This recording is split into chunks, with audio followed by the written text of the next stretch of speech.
Ben Stokes IPL ఎంట్రీనే resound ఇచ్చింది. వేలంలోనే ప్రకంపనలు సృష్టిస్తూ లీగ్ చరిత్రలోనే అత్యంత ఖరీదైన విదేశీ ఆటగాడుగా టాప్ లేపాడు. బెన్ కోసం ఫ్రాంచైజీలు తీవ్రంగా పోటీపడిన 14.5 కోట్లకు పూణే భారీగా డబ్బు కుమరించి సొంతం చేసుకుంది. మరో ఇంగ్లీష్ ఆటగాడు ఫేసర్ మిల్స్ కూడా అనూహ్యంగా డిమాండ్ ఏర్పడింది. అతడిని 12 కోట్లకు బెంగళూరు కొనుగోలు చేసింది. రబాడా బౌల్టులకు 5 కోట్లు పలికారు.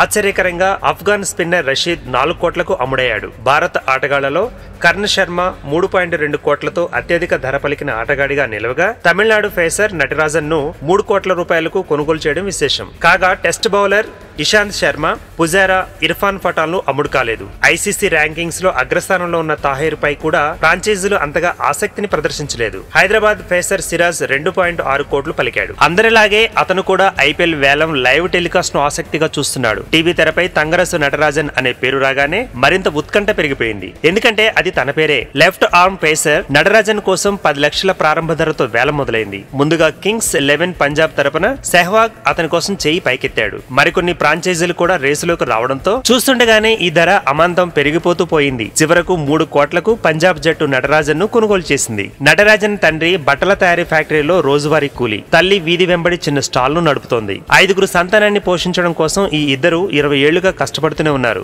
అలాంటి కుటుంబానికి 3 కోట్లంటే మామూలు విషయమా? మహమ్మద్ సిరాజ్ భారత క్రికెట్ లో పెద్దగా పరిచయం లేని పేరిది. కానీ ఈ హైదరాబాదీ యువ ఫేసర్ ఐపీఎల్ లో 2.6 కోట్ల ధర పలికి అందరినీ ఆశ్చర్యానికి గురి చేశాడు. ఫస్ట్ క్లాస్ క్రికెట్ లో ఇప్పుడిప్పుడే సత్తా చాటుతున్న సిరాజ్ ను సన్ రైజర్స్ హైదరాబాద్ భారీ మొత్తం వెచ్చించి కొనుగోలు చేసింది. సిరాజ్ తండ్రి మహమ్మద్ గౌస్ ఆటో డ్రైవర్. కుటుంబ పోషణకు అతనొక్కడి సంపాదన సరిపోకపోవడంతో తల్లి షబానా బేగం కూడా ఇళ్లలో పనిచేస్తూ చేదోడు వాదోడుగా ఉంటోంది. బతుకుబండి సాగడమే కష్టంగా ఉన్న కుటుంబం నుంచి పోటీ ఎక్కువగా ఉండే క్రికెట్ లో రాణించడం అంటే మామూలు విషయం కాదు. టెస్ట్ సీనియర్ ప్లేయర్లు చటేశ్వర్ పుజారా, ఇషాంత్ శర్మలకు ఈసారి చేదు అనుభవం ఎదురైంది. 2 కోట్ల కనీస ధర జాబితాలో ఉన్న ఇషాంత్ 50 లక్షల బేస్ ప్రైస్ లిస్ట్ లో ఉన్న పుజారాలను కొనుగోలు చేసేవారే కరువయ్యారు. ఇర్ఫాన్ పఠాన్ పై కూడా ఫ్రాంచైజీలు పెద్దగా ఆసక్తి చూపలేదు.